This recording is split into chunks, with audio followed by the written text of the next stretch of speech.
The 2021-22 regular season is in the books. The 76ers with 51 wins on this season. Welcome to the Sixers Talk podcast, brought to you by Wilmington University. WilmU Works. The 4 seed in the Eastern Conference gets the Sixers, the Toronto Raptors in the first round. Noah Levick, Ben Barry, our producer extraordinaire, making things work as always. So glad you could join us.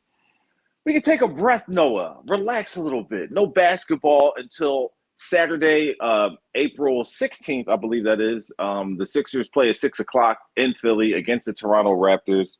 How you feeling, Noah, after this regular season is in the books? A lot to get to with the Matisse Thybulle stuff, but we can breathe a little bit and kind of reflect and size things up a little bit. How you feeling?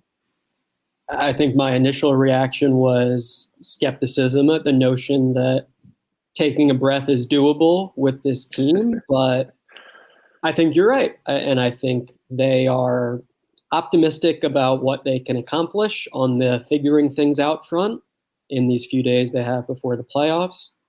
And it's a different situation than last year where the play-in tournament is irrelevant to them. So they know the opponent. They've got a lot of time to prepare. And it's not an easy opponent. I think there's no debating the Chicago Bulls would have been the preferable round one draw. And the Sixers didn't quite pull off that matchup. Ended up finishing even record-wise with Boston and Milwaukee, but it hurt them that they lost those tiebreakers. And this round one series, there are quite a few imaginable ways in which it could go poorly for the Sixers. And it's a tough one to get through first up, but for now they've got a little time to evaluate the Raptors a little further as a potential opponent and gear up for a difficult series here. I am of the ilk that if you are really a contender, we shouldn't be worried about who the first round opponent is and how long it's going to take before the Sixers finish them off and whatnot. You know, you're hoping for a quick series, but if you're a contender, the first round opponent shouldn't have you shaking in your boots. And you get some of that sentiment from some sides of the fan base. I think the Sixers don't match up necessarily great with the Raptors, as we've seen. They lost 3 times to them in the regular season. Pascal Siakam averaging over 30 points in 3 of those games.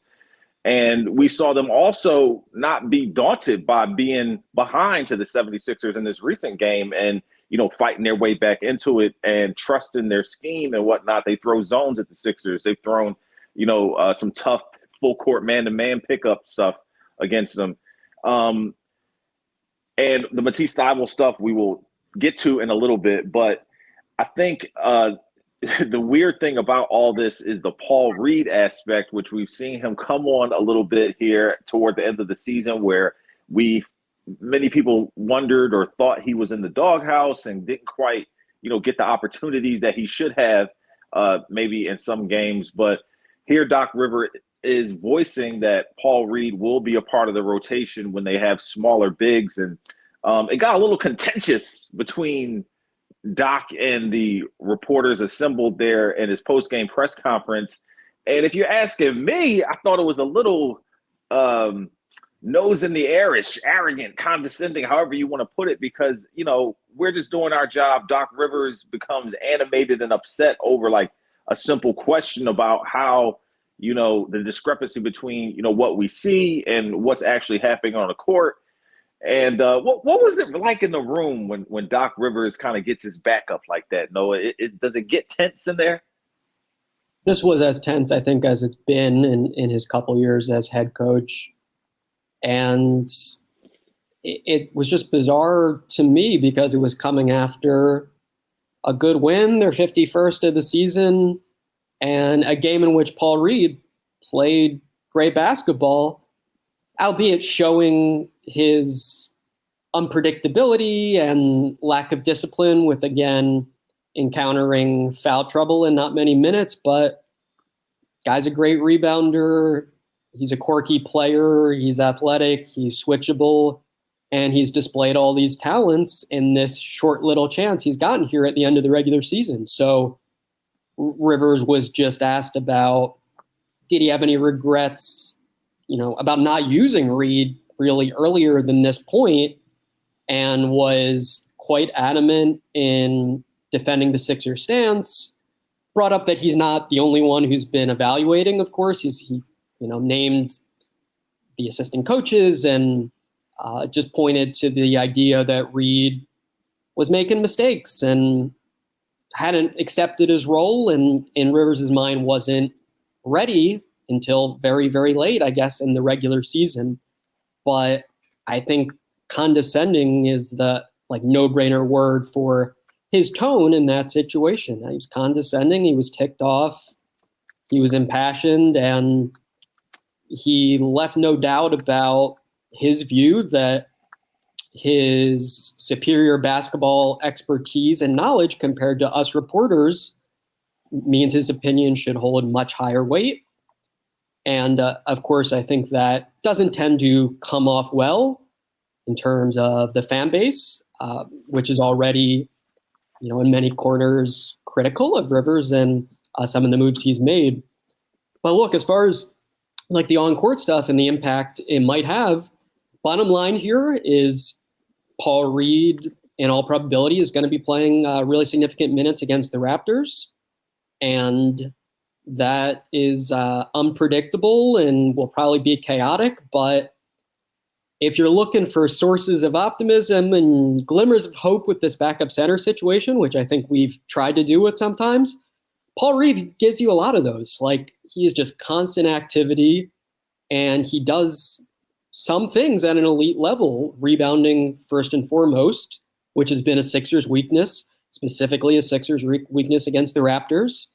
So Paul Reed and the B-Ball Paul experience will seemingly be in the spotlight here in an NBA playoff setting. And the idea is that the minutes from the stars will be ratcheted up a lot. So there will be more of a balance between how much you see Paul Reed, regarding the fouls and whatnot, as opposed to how much you see Joel Embiid. And, but Doc Rivers and his belittling tone with the "we're not going on a Paul Reed victory tour, we're trying to win a championship." Why does Paul Reed have to catch strays from someone just asking questions about, the backup 5 minutes? And DeAndre Jordan has looked lost several times. He's dropped the basketball several times on silver platter passes to him. He's had lapses in judgment and things like that. So it's not strange that people are asking about how you're going to figure out the backup 5 minutes, and the fact that he's lauded DeAndre Jordan at times when maybe he hasn't deserved it based on the eyes of the viewer, the fan. I mean, okay, coaches know a lot more and they evaluate differently, but, bridge the gap for us, Doc. Don't make it so devil may care or idea that you can't latch onto. But I feel like the Paul Reed situation is a great opportunity for the Sixers to embrace what he brings. He offers interchangeability on the defensive end and switchableness with, pick and rolls and things like that. So I think that what he brings is a lot of things that the Raptors bring, is that they're, positionless in a lot of ways and have guys who can step out to the 3-point line. And we've seen that issue in the past with the Sixers, bigger centers with Joel and DeAndre of closing out all the way on these 3-point shooters. From Achua to, all the guys that they have who are interchangeable, Chris Boucher. And it just makes it a thing where the Sixers have more versatility than they had before with Paul Reed. Charles Bassey is injured. He's not a player that people have liked, but a player the Sixers can't lean on. So it's Paul Reed's opportunity, and do not put Paul Millsap out there and try to tell me, pour water on my head and tell me it's raining, because he is not the answer to the non-DeAndre Jordan minutes when the other teams go small. But I'm surprised in some ways that Doc figured that was the moment to lash out about that. I'm not surprised because of some of the arrogance he's shown in other ways when people have asked questions, but he legit reminds me of my dad in a lot of ways, where it's like, don't question me. And my dad's not like that on everything, but why this particular thing he decided that, I'm going to chew people's head off about when it has been an issue in the past with this team in the playoffs, which Doc Rivers wasn't here for that. So whatever, but it also has been something that they haven't been able to beat the Raptors consistently this season. And when they go small, the Sixers haven't had an answer. So it's not an abnormal question. And I don't know why he got so bent out of shape about it. Agreed. I think for me, it was just strange in the sense that he seemed keenly aware that there's been criticism about this, and you just don't think of a 60-year-old, very experienced coach with a bunch of wins under his belt worrying about that kind of stuff or letting it get under his skin. I think of that more for a 22-year-old kid who's like us and on his phone all the time and lets the heat that he takes get to him a little bit. Just does not seem like Rivers is the kind of person, that would happen to. But yeah, very, very odd for this to happen after game 182. I guess he wanted to let off some steam and just got ticked off. But I think the points you make about Reed being especially valuable in this matchup are on point. I'm looking forward to the Chris Boucher versus Paul Reed minutes because those will be two former G League MVPs, which is really cool for that league. And those are two players that will have a high impact on the series. And with Reed, some of it might be outside of center because, let's face it, without Matisse Thybulle, the Sixers are not a deep team. We've expressed concerns aplenty about their depth, and that's when Thybulle is healthy. And this team has invested a decent amount of roster resources in the backup center position. Got Bassey, you've got Millsap, who I agree is not going to play in all likelihood. So you've got a few guys at center, but you look at the wing, it's Furkan Korkmaz, Isaiah Joe, and Rivers was honest about neither of those guys has secured a spot or gained his confidence in a major way. So you could be seeing Paul Reed do a bunch of different things out there. And if it's forcing turnovers and fueling the Sixers transition offense and firing up his teammates and creating good vibes, that's all positive, and Rivers looks really smart. But I think he is risk averse in some ways, and that's where you probably see some of the stubbornness and the set in his ways mentality. And he's got concern about Reed getting into foul trouble or Reed making some boneheaded turnover. And those things will happen. But I think, of course, it's his job as a coach to weigh what is most likely to help the team or what's most likely to just be the best when Joel Embiid's off the floor. And it seems pretty clear right now that that's Paul Reed. And those players you named, like Chris Boucher, Siakam, Achua, like they play their best basketball against the Sixers, it seems. Just like, obviously stretching the floor and shooting the basketball.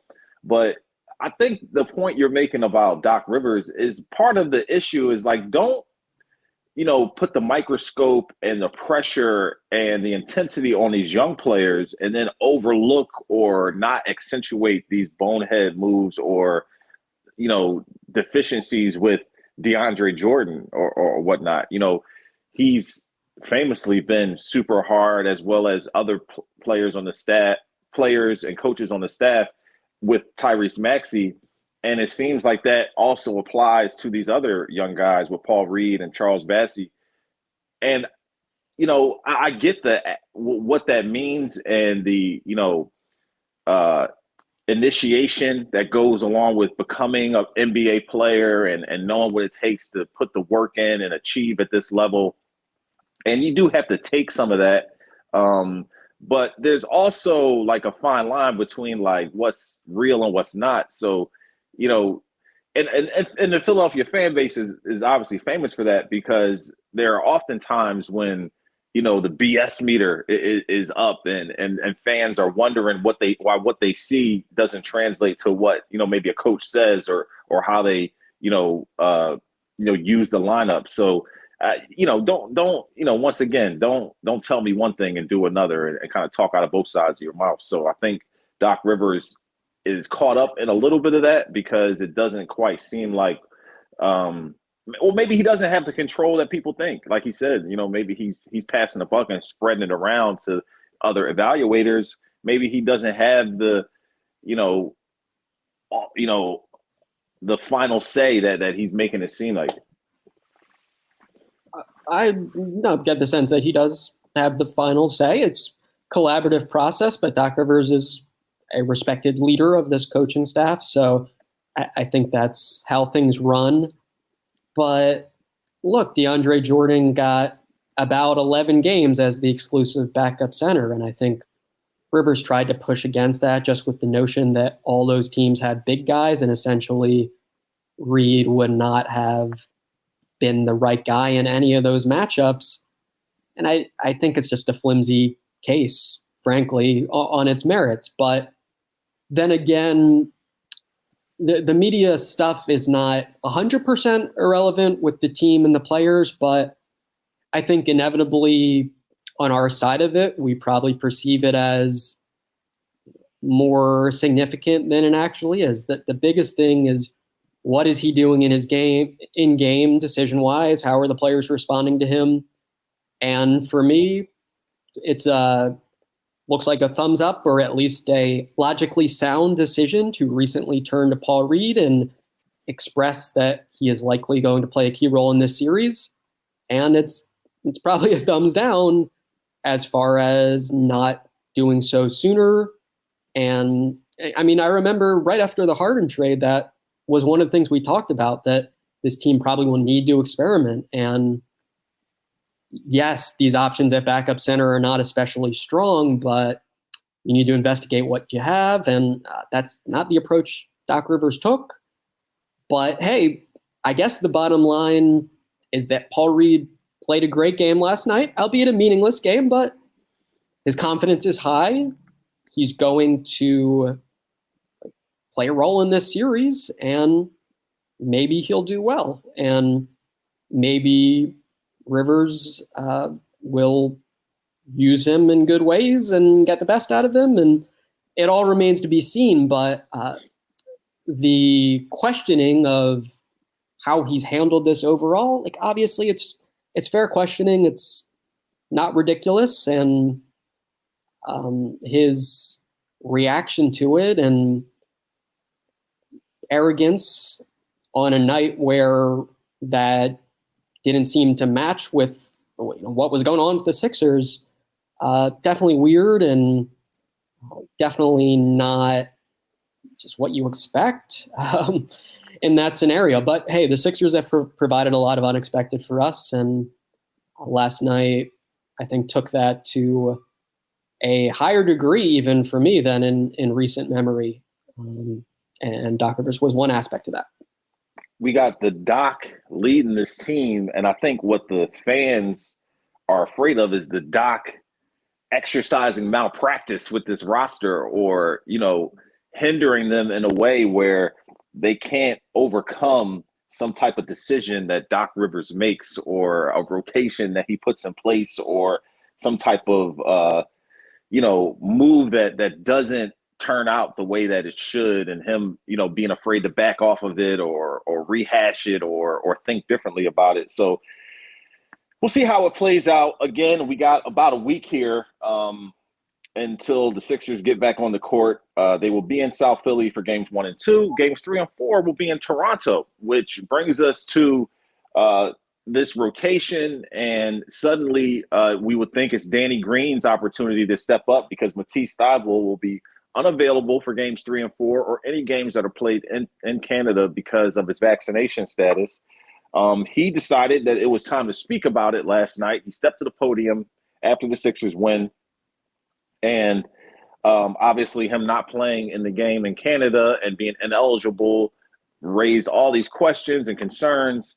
And he admitted that he only has received one dose of the vaccine, the Pfizer vaccine, and that he grew up in a holistic household, and that he didn't think that getting vaccinated was what he wanted to do, basically. And he definitely has had COVID and has been someone who it seems feels like there are other homeopathic and ways that he can overcome any issues that he might be reflected from contracting COVID-19. But regardless of what his reasoning is, we're stuck here at this place where he is comfortable with the decision and he is going to stick by it. And he's discussed it with his teammates and thought it was something that he wouldn't have to address with the media because he could, be unvaccinated and just play basketball. But it's tough because Noah, it just always seems to be some type of underlying, undertone of something non-basketball related that affects this team. We can go on and on with the Matisse stuff, Thybulle, and this issue here, and Markelle Fultz and whatever happened with the way his shot changed, and the Ben Simmons stuff, and Brian Colangelo and the tweets, and there's so much stuff that's not related to, is your shooting guard, tall enough, or is your power forward versatile enough to guard multiple positions? Like, it's not basketball related stuff necessarily. Okay, Doc Rivers is rumored to be a possible candidate for the Lakers gig. Yeah, okay, that's basketball stuff. Like, he kind of comes with the territory. But this stuff that's off the court that isn't necessarily, hoops and dribble penetration and pick and roll and stuff like that, it's just upsetting that the Sixers have to be, inundated with those type of things. I think it's a very big story, and it's an unavoidable story here. Just, of course, the brief overview of the basketball reasons why that's the case are the Sixers starting lineup, which had until recently featured Thybulle every game, was great post-Harden trade. Last I checked, it was around a plus 20 net rating. And of course, we know the bench was problematic, but that starting lineup looked formidable. And of course, Matisse Thybulle defensively is special and is especially valuable on teams that are long and athletic. And of course, he will be missed in those obvious ways. And then there are the trickle-down effects with Furkan Korkmaz maybe having to play, or Paul Reed having to get minutes at small forward, or something unusual and undesirable for the Sixers. But of course, it's a story that's going to draw a lot of eyeballs, because it seems like we're still in a place where vaccinations and COVID in general are somewhat divisive. With Thybulle, to his credit, he was willing to share his side of it, and I think made it clear that he fully gets, like, his choice is going to have consequences, and pretty serious consequences when you're talking about not being able to appear in postseason games, and who knows what this means with him in the future and him being eligible for an extension this summer. And, I am glad that he was willing to speak about it, because I think people had a million questions and the Sixers weren't going to be able to run away from this. But, obviously his details on his process, there are flaws there in terms of the logic, in terms of the facts. And I think, that aspect of it is frustrating probably for a lot of folks in this fan base. And Thybulle himself is frustrated that he's going to be unavailable for really important games. But the question that really rose to the top of my mind as I was hearing him talk is just what does he see as the downsides of getting the second dose of this vaccine? Because he's already received the first dose. He said he did that last year during the playoffs, right, and did so because he was initially under the impression that vaccines ensured you could not be infected or transmit the virus, which of course is untrue. And so to that question, he said it's not really about the downsides for him. He just thinks the benefits of seeking out alternative medicine outweighs the perceived benefits for him of the vaccine. So that's how he sees it. And I think it's a stance that, of course, has some flaws in terms of what the science says, in terms of what the CDC says. Tobias Harris in November was one of the many examples of breakthrough COVID cases. The fact that there are breakthrough COVID cases does not indicate the vaccine is ineffective. It's still highly effective at preventing transmission, at preventing severe illness. This is the scientific consensus, but Thybulle didn't seem to grasp that initially. He admitted that. He just didn't get the concept, I guess, of breakthrough COVID cases. So he's in this very unusual spot where he had one dose and now is not getting the second dose, despite, according to him, not really seeing any downsides to that, and being aware that there are many downsides to his career of not being fully vaccinated. So I think just logically, it's a lot to wrap your head around. And for me, I to some extent understand his perspective and appreciate him sharing it, but I just think substantively, in terms of what he had to say, there were significant holes. And from the Sixers' perspective, that's a huge bummer. Joel Embiid said we need him. He's a big part of this team. And I think that's obvious. He's a great defensive player. Sure, he has his flaws offensively and is not optimal for the Sixers spacing. But this guy's a special basketball player, and he's going to have to miss games because of this choice he's made on a very controversial topic. And his reasoning for that, is open to criticism, some of which I just laid out, some of which other folks could have their own opinions about, and that's fine. Obviously, the main thing here was people wanted to hear what he had to say, and this is his stance. He's sticking to it, and it puts the Sixers in a difficult spot.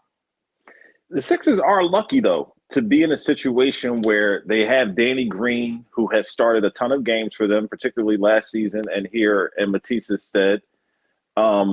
He fits really well in the starting rotation. He offers some of the things Matisse does and can shoot better than Matisse. And he's super comfortable playing in Toronto after having won a championship there. He knows the city intimately, no qualms about being on that court. And because of those things and continuity's sake, I would start Danny Green in games 1 and 2 and have Matisse just come off the bench for the series. Maybe that might change, depending on how things go in the second round, where the Sixers will likely face the Miami Heat.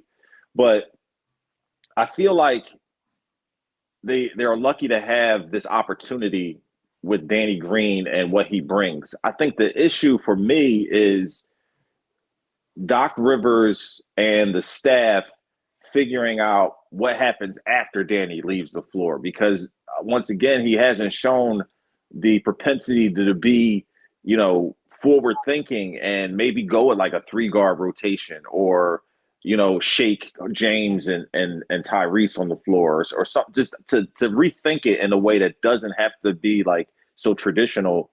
And I think that might be where, the Sixers could surprise the Raptors and have more quickness on the floor, or guys who are able to get back more in transition defense or whatever it is, like something that just, to rethink it and to kind of surprise the Raptors maybe in a way that they might not expect. And, so much has been made about the coaching matchup and Nick Nurse and possibly, Eric Spoelstra both being coaches that are, better than Doc Rivers at this point in some people's eyes. So maybe those are areas where Doc can outcoach them instead of being outcoached. Yeah, I think he will be praised and deserve the praise if he conjures creative solutions to this Matisse Thybulle unique problem. But Danny Green's a nice plug-and-play sort of guy. One of the first descriptors for me with Danny Green is low maintenance. He's out there with the stars, and he's going to fit in, and the team's probably going to do pretty well when he's on the court, even if his individual numbers aren't great. When they turn to Green back at home, I asked Harden just what's different there, and the first thing he pointed to was spacing, which is obvious, but for a player like Harden who's trying to adapt to a new team, I think it's inevitably easier offensively when you don't have to worry about Matisse Thybulle not drawing respect from defenses and hiding the bad defenders on the opposing team by guarding Matisse. All the problems that present. Yeah, it's just a lot of problems that creates. Even when you started talking Miami Heat, you remember in one or two of these games where the Heat have gone zone, Thybulle has just failed against it. He's been semi-reluctant to shoot and missed the jumpers that he did take, and been a major negative on that end of the floor. I think with Green, of course, health is still a lingering question. Seems to be the best spot he's been there this season. Was able to play 39 minutes in the recent Toronto game, made 6 of 7 threes. All that's, I think, legitimately encouraging. But can he sustain it? Can he avoid an injury like the one that unfortunately ended his playoffs last year? But I think Danny Green, in most situations next to stars, is going to do all right at a minimum. That's just his MO. Even at 34 years old, I still think that quality is intact. I think with the Sixers and Harden, Rivers has just really been harping about pace. And he doesn't mean just fast breaks and scoring within the first 3 seconds, but moving the ball, throwing advanced passes, putting pressure constantly on a defense. And I think in some sneaky ways, Green is a big asset there in ways Thybulle is not. He just, time after time, knows how to be open in that corner in transition and to knock those shots down at a high rate. Of course, with Thybulle, we've gotten the occasional highlight dunk, and we all know he's an awesome open floor athlete, but 3 points are greater than 2. Danny Green's got a knack for those transition threes. And if he's 2019 Raptors Danny Green in those Toronto games, this all works great for the Sixers, and there's not much worrying or regretting about the Thybulle scenario. But I do think there are many ways in which this could go wrong. Maybe not specifically related. Yeah, maybe not specifically. Danny Green getting back on defense is one of them. Right, yeah. I think I'd personally be surprised if Green is turning in multiple individual stinkers where he's just not playing well. But him not being peak health is definitely a possibility.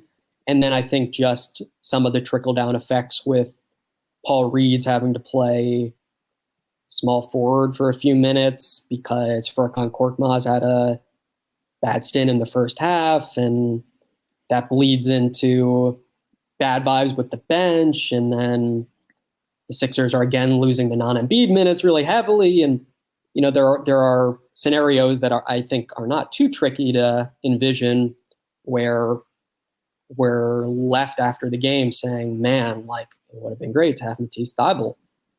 But Danny Green is clearly a nice guy to have it for this kind of situation, which is, borderline, I guess, probably unprecedented.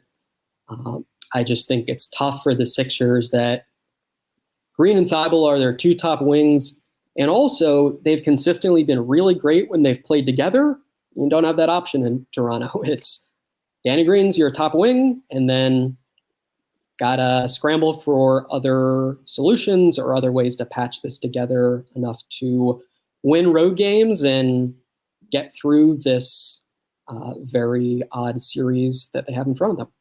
Yeah, I'm worried about the Raptors beating the Sixers down the floor and the Sixers transition defense as it relates to that.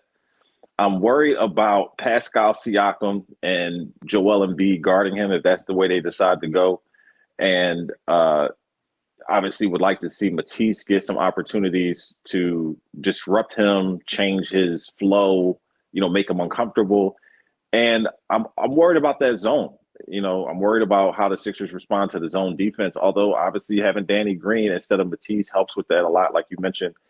But I hope that the Sixers are able to outthink the Raptors, because that's what the Raptors are trying to do to the Sixers. And just putting your lineup out there and expecting, things to be status quo, I think is a mistake. And I think that there's going to have to be some scheming at some point of the series where the Sixers out scheme the Raptors. It might just not be just all about the superstars, which we hope it'll be that simple, and the Sixers have more of those than the Raptors do. But they also have difficulty with live guards who can, with the live ball dribble, like Fred VanVleet, and who can penetrate and create mismatches and things like that. So those are some areas of concern for me. Noah, I would love to hear your areas of concern if you want to add them. I want to take a break. We've been here of almost 30 minutes and not taking a break. So let's take a break. We'll get into Joel Embiid, this MVP discussion, the records that he's breaking and whatnot on the other side, and give your thoughts about the Raptors series. We'll take a timeout and come back on the Sixers Talk podcast. Start college, build skills, and complete your degree with Wilmington University. 100% online options and affordable tuition makes WilMU work for you. Learn more at wilmu.edu.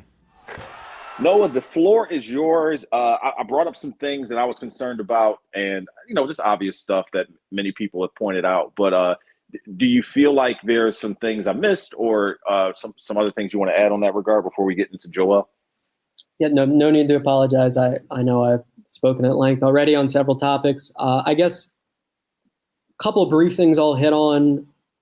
One of which is just, you remember Nick Nurse in 2019 thinks ahead. Like the way he approaches these playoff series is, we're going to do X, they're most likely going to do Y, and we have Z up our back pocket. Chess match. Yeah, I remember that impression very clearly in that series with some of the little nuances matchup wise and just schematically. So I think he's a formidable coach and will be another, formidable, aspect of this Raptors team. The other kind of little thing I'll add, just how can the Sixers be creative? How can they throw the Raptors off their game? As Doc Rivers said, the Raptors have a bunch of 6'9" long athletic guys on this roster, but maybe, especially, if Siakam's cooking or VanVleet's got it going, you can be really aggressive in forcing non-shooters to take open shots, right? So Scotty Barnes, great basketball player, does a lot of things very well and already at a high level for the NBA.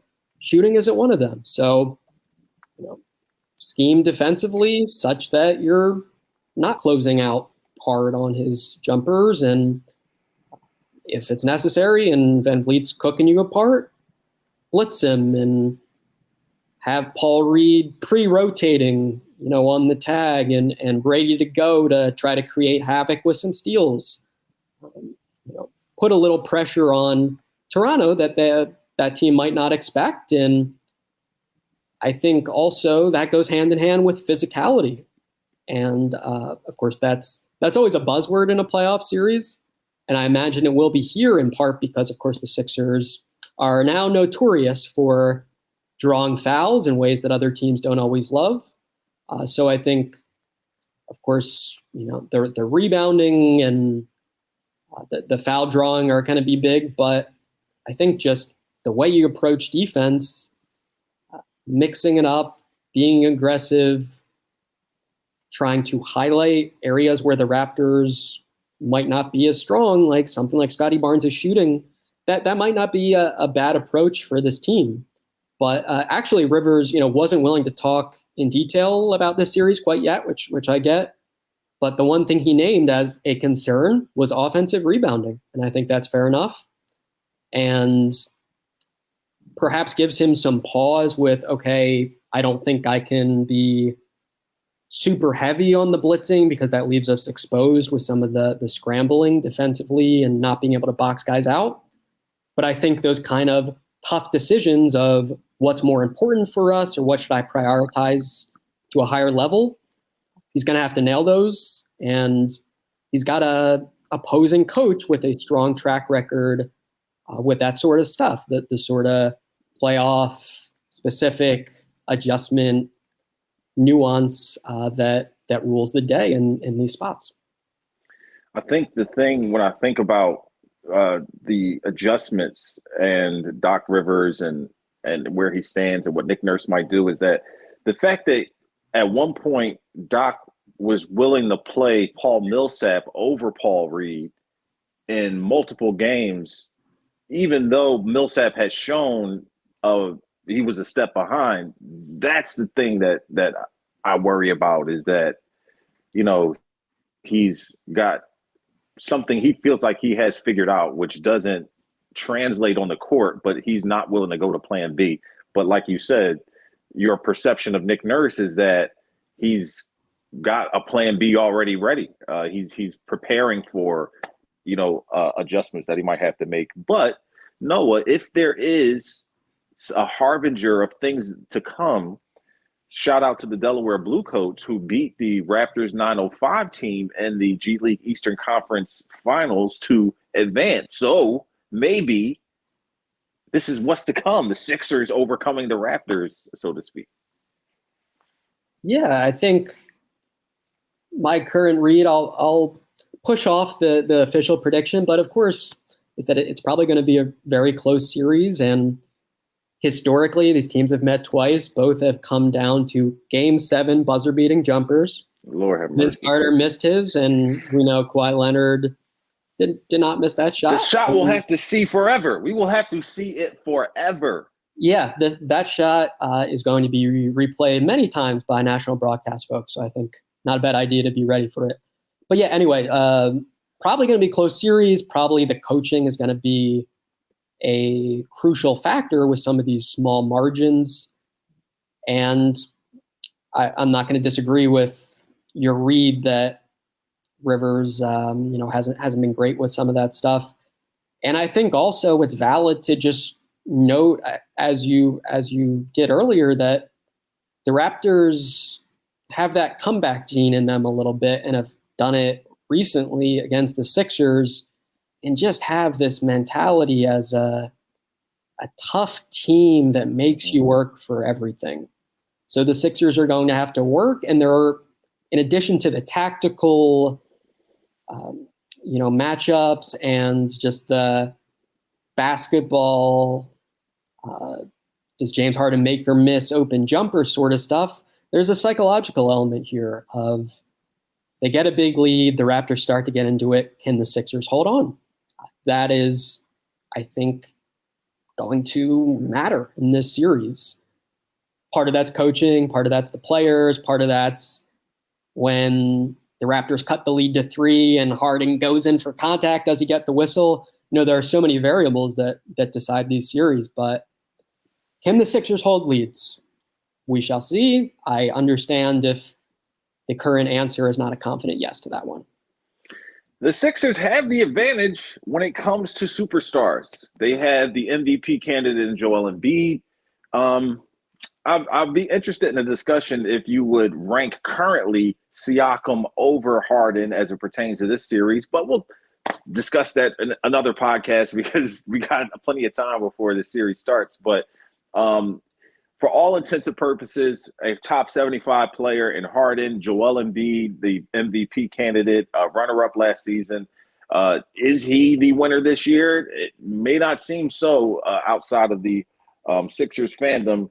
But with all that said, Joel Embiid, worth lauding him as much as possible here with this season that he's had, averaging over 30 points a game, winning the NBA scoring title, the first big man to average over 30 a game since Moses Malone, the first big man to win the NBA scoring title since Shaquille O'Neal in the 99-2000 season, I believe. So, watershed moment this year. We witnessed greatness. There's no way to debate it. And Joel Embiid, with LeBron James bowing out kind of at the end of the season with the Lakers eliminated from the playoffs, he was able to get some rest yesterday. Hopefully that goes a long way to him healing up and being prepared for this. Minutes-wise, what are you expecting from Joel in this series against the Raptors? I think Rivers has shown us time and time again he's a big gut feel guy. He's a big game-by-game guy. So I hope that gut is right. Right. I think he'll have a ballpark range, and most likely Rivers will be inclined to not lean too heavily on his backup centers, especially a young backup center that Rivers recently felt did not deserve playing time. So for Embiid, I think probably game one, 38 to 40 minutes, if it's a competitive matchup, would be a reasonable expectation. I think, of course, ideally the Sixers would like to save the 42, 44-minute games for a later playoff series, but you can't pace yourself, and you can't assume that your talent is superior, and so you don't need a ton of minutes from your best players. That might be necessary here. I think with Harden, there's a minor silver lining that he doesn't have like an injury that is preventing him from playing right now. And he did play a lot of minutes. Now, it's debatable whether that was the right route. The Sixers just time after time going like 38, 40 minutes for James Harden, but he's got that under his belt, and you assume that will again be the way it goes for him. I think, of course, the Sixers would love if there's a game or two here where circumstances just lead to easier nights for those guys. That can take the form of a blowout, but it can also take the form of Shake Milton looking like he did last night against the Detroit Pistons and just making every single shot and bullying guys and attacking switches. I think that's less probable against the Raptors, but I think the Sixers will certainly be open to avenues where Embiid and Harden can play a little less than 40, but I think most nights it's going to be around 40 for those two, and they're going to have to lead the Sixers to wins. That's always been the formula. It's a top-heavy roster. That's how it's built, and it's on the two All-Stars to deliver. I'm hoping, like you mentioned, James Harden has better body language on his jump shot, better decision-making on when he decides to pass and when he decides to shoot. And there was a moment where I saw a catch-and-shoot jumper from him, and I'm hoping that he continues to make progress in those areas. I mean, it has been a short stint for him to get acclimated to this team. So there is still some growing pains going on. There's the matchup between the two Cameroonian guys with Siakam and Joel. There's Danny Green returning to the place he won a championship, the Nick Nurse, Doc Rivers matchup, what you're getting from Maxey and Harden. There's a lot of nuances to this series, but I think the Sixers can put a lot of that to bed by continuing to grow and play the basketball that they've been trying to tell us they're trying to achieve. What do you think they're working on, though, in this week leading up to it? Where are the areas, like, can you work on your transition defense in this short time frame? Can you pinpoint rotations or, kind of reacclimate the team to Danny Green starting and Matisse not being available or coming off the bench or what have you. What do you think the things that they're focusing on this week? With transition defense in particular, I remember asking Doc Rivers about that shortly before last playoffs, and his response is essentially that it's mostly effort-based. He said, "Shut up, Noah. Don't ask me questions." No, I'm just kidding. He recognized that his team is not the strongest in that area. So, look, some of that's attention to detail, but some of it's just effort. They need to be locked in night after night and focused and intense and all that good stuff. I was thinking for myself, how am I going to, feel the most prepared for watching and writing about these games? And it's not ideal because none of the 4 regular season matchups featured full strength teams. So the first game, Embiid's out with COVID, and then the next 3, Van Vliet did not play. And of course, that's a great player. It's an all-star player, and the Raptors look a lot different when he's not out there. Of course, they will feel, I think, emboldened by the fact that Siakam had a brilliant 37-point triple-double the last time. But in terms of what is this series going to look like, there's going to be some areas where you just need to figure it out in real time, and you need to guess. You need to make educated guesses on what will be most effective when both teams are indeed full strength. And for the Sixers, now there's the Thybulle element of it as well. You even go back to the last game Thybulle played against the Raptors. He just took over the game in the first 4 or 5 minutes. I think he scored like 8 of their first 12 points, several steals, rear view blocks. That's all in his Don't make people miss him even more, Noah. Yeah,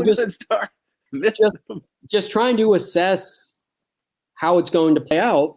Right. Matisse Thybulle has that in him, but he's only going to be allowed to do it half the time because of this choice that he has made regarding the vaccine. So I think, it's tough to say exactly, just how it's going to go down. But we know the Raptors style. They mix up the defenses. They're tough. They constantly create cross matches in transition. They get offensive rebounds, and they find ways to win games behind their all-star floor general and Siakam, who's had a really strong surge. For the Sixers, it's about Harden and Embiid, and then everyone else is complementary. So at least the teams have a decent idea of their strengths, but I'm sure the coaches will be poring over that film and trying to pinpoint where are they weak in ways that we can exploit.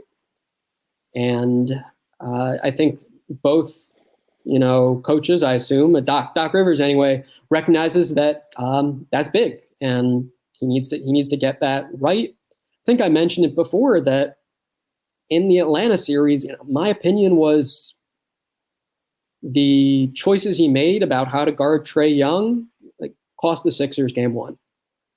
Can't afford to have those type of things happen.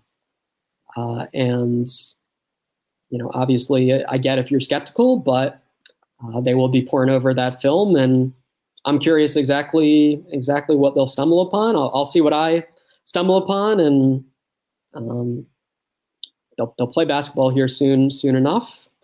And it's going to be an interesting scene there. The first post passed up dunk game, or whatever notorious name that has. In Philadelphia since first non-Ben Simmons playoff game in Philly. And there's reporting out there now that there's optimism about Ben Simmons playing in the playoffs. So maybe that eventually becomes relevant for the Sixers, but I thought it was fitting yesterday, just that news trickled out there. It was one of those days where everything was happening, and it was all impossible to predict and strange, and the Sixers now have to do their best to roll with the situation they find themselves in. Yeah, and so much of that news is just up for you to interpret, because the optimism about Ben Simmons playing in the playoffs is buffered by Steve Nash saying that he hasn't done anything full speed. We did have workout videos. We did have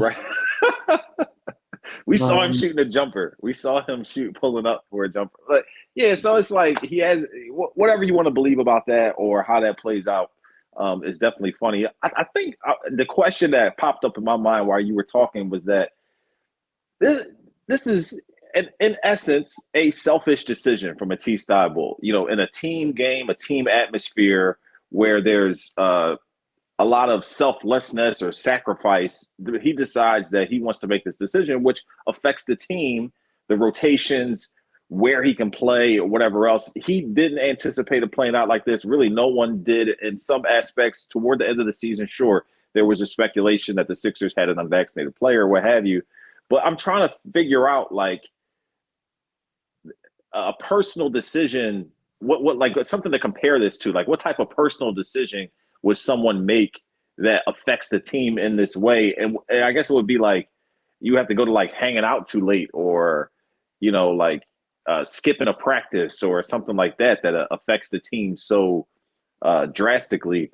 So it's not a small thing. It's not a small thing, this Matisse Thybulle thing. And of course, it only translates because they're playing in Canada where those restrictions wouldn't be enforced anywhere else.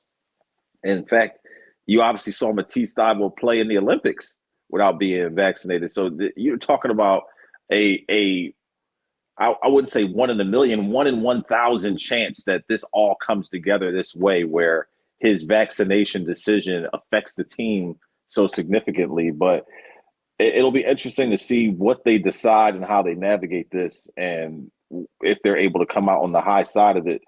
Are we going predictions, or are we saving that for later, Noah? Should we? I'll hold on off on it. Okay, all right. You got some research to do. You got some stuff to look at. Crank a little film, and we'll get there, and I'll put it out there in the open. Last year, I got Sixers in 5 over the Wizards, and then I said Sixers in 7 over the Hawks. So I got 7 games, but of course did not get that end result. Just on a lighter note, the comparison you made to maybe going out late or something, thought it was amusing when Paul Reed, he was asked just what's he focused on off the court to better himself as a player, and he said getting to bed on time. So I'm sure there's a lot of stories as to that answer, but Paul Reed is now trying to tuck in early and take care of his body and be in peak condition. Paul Reed's a unique guy, and make of that what you will. Yeah, B-ball Paul is going to be big in this series. To your point about Thybulle, you're right. I had a lot to say on it earlier, and that I just think that the substance of why he decided to get 1 dose and then not get a second, it doesn't add up to me. And when I put myself in his shoes and think about how do I make decisions, how do most people make decisions, there's a lot of cost-benefit analysis and risk analysis. So that's why I was genuinely curious. Like, does he see there being downsides of getting a second dose? And the fact that that's not relevant for him, it's odd to me, unless he's not sharing his full thoughts with us. But it genuinely sounded like he's just a believer in the holistic approach and doesn't want to get the second dose of the vaccine because he doesn't see it as beneficial to him. But it is so obvious that as far as real world impact, he is hurting by not getting the second dose.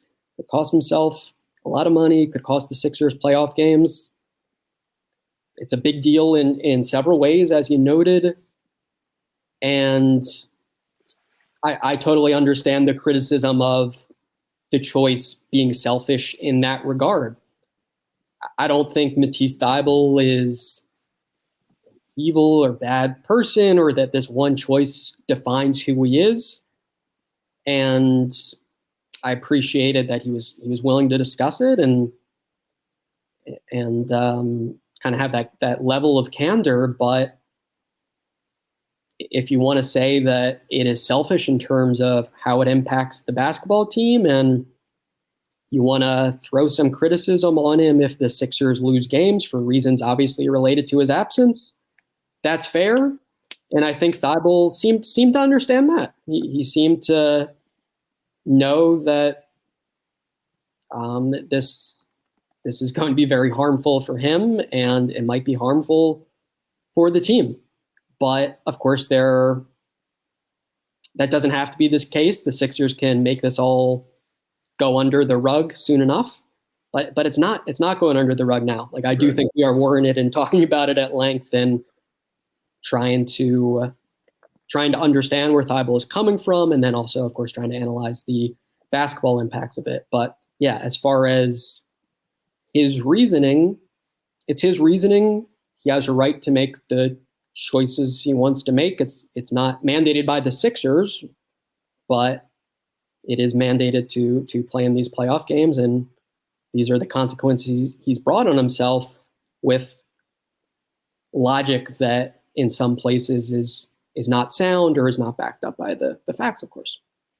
Yeah, you respect the fact that it's bigger than basketball for him, but you do want it to make sense in a way. But this is where we are now. We have to deal with it. The famous phrase, "It is what it is," applies at this moment. And we will see you next time on the Sixers Talk podcast as we delve deeper into this playoff matchup against Saturday, 6 o'clock, South Philly. Be there or be square. Thank you for listening to the Sixers Talk podcast, brought to you by Wilmington University. WilMU Works. Be sure to check out Noah Levick's work on NBCSportsPhiladelphia.com. I'm Danny Pommells for Ben Berry. We'll see you next time.